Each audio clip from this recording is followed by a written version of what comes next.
വേനൽ ചൂട് രൂക്ഷമാവുന്ന സാഹചര്യത്തിൽ ഭക്ഷണക്രമത്തിൽ മതിയായ ശ്രദ്ധ അനിവാര്യമാണ്. പലതരത്തിലുള്ള രോഗങ്ങളുള്ളവരും ഇക്കാര്യത്തിൽ ശ്രദ്ധ ചെലുത്തണം. ഇതുമായി ബന്ധപ്പെട്ട് പട്ടാമ്പി സേവന ഹോസ്പിറ്റലിലെ കൺസൾട്ടന്റ് ഫിസിഷ്യൻ ഡോക്ടർ രേഖ കൃഷ്ണൻ സംസാരിക്കുന്നു. ധാരാളം ഫ്രൂട്ട്സ് ഈ സമ്മർ ടൈമിൽ കഴിക്കണം എന്ന് പറയുമ്പോൾ പ്രമേഹ രോഗികൾ എപ്പോഴും ചോദിക്കും, അപ്പോൾ അവർക്ക് ഫ്രൂട്ട്സ് കഴിച്ചാൽ ഷുഗർ കൂടില്ലേ എന്ന്. അതിനനുസരിച്ച് നമുക്ക് മോഡിഫൈ ചെയ്തിട്ട് ഉള്ള ഒരു ഡയറ്റ് ചെയ്യാം. എന്ന് വെച്ചാൽ ഫ്രൂട്ട്സ് ഒരു ദിവസം ഒരു ഫ്രൂട്ട് വരെ അധികം ഗ്ലൈസീമിക് കണ്ടന്റ് എന്ന് വെച്ചാൽ ഷുഗർ ഒറ്റയടിക്ക് കൂടാത്ത തരത്തിലുള്ള ഫ്രൂട്ട്സ്, ന്യൂട്രൽ ആയിട്ടുള്ള ഫ്രൂട്ട്സ് ഉണ്ട്. അങ്ങനത്തെ ഫ്രൂട്ട്സ് ഡെയിലി ഒന്ന് കഴിക്കുന്നത് നോർമലി അലൗഡ് ആണ്. അത് ചിലപ്പോൾ ഈ സമ്മർ ടൈമിൽ നമ്മൾ കുറച്ച് ഒന്നോ രണ്ടെണ്ണോ ആക്കേണ്ടി വരും.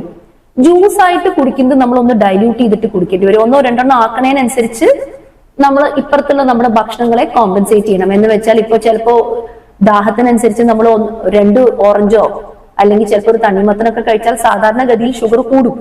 പക്ഷെ അതിനെ നമ്മൾ കോമ്പൻസേറ്റ് ചെയ്തിട്ട് രാത്രിത്തെ ഭക്ഷണം പിന്നെ ചപ്പാത്തിയോ അല്ലെങ്കിൽ അങ്ങനത്തെ കട്ടിയാഹാരം കഴിക്കാതെ വെറും ഒരു വെജിറ്റബിൾ സാലഡ് കഴിക്കുക. കാരണം ഇപ്പുറത്ത് നമ്മൾ ഫ്രൂട്ട്സ് കൊണ്ട് നമ്മുടെ ഷുഗറിന്റെ ആ ഒരു ലെവൽ അപ്പൊ ഓൾറെഡി കുറച്ച് ഹൈലായിരിക്കും.